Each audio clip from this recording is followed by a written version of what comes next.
ভাই, তোর গাড়িটা নিয়ে গেছিলাম না তখন, গাড়িতে অ্যাক্সিডেন্ট হয়েছে। হ্যাঁ, এরে তোর হেলমেটটা। আরে পাগল আছিস নাকি? এই জন্য তোকে গাড়ি দিই না আমি। যখনই কিছু নিয়ে যাবে একটা না একটা ক্ষতি করে আনবি তুই। ঠিক আছে ভাই, রাখ।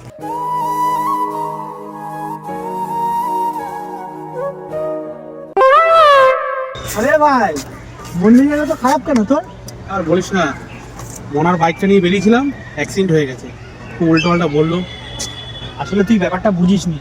ওর কালকে চাকরি চলে গেছে, ওর মন মেজাজ এমনিই খারাপ, তার মধ্যে আবার তুই বাইকে অ্যাক্সিডেন্ট করেছিস ওর জন্য। তুই একটা কাজ কর, যা ওকে গিয়ে ক্ষমা চেয়ে আয়, যা। ঠিক বলে।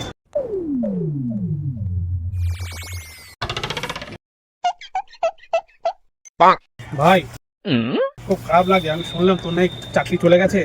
সত্যি বুঝতে পারিনি ভাই, বিশ্বাস কর। আরে শালা গান্ডু, গাড়ি আমার কাছে, চাকরি আমার কাছে, তোর কোনো উপদেশ দিতে বলেছি? ফাট এখান থেকে, চল এখান থেকে। তোর এই বুদ্ধির জন্য দুবার থাপ খেলাম।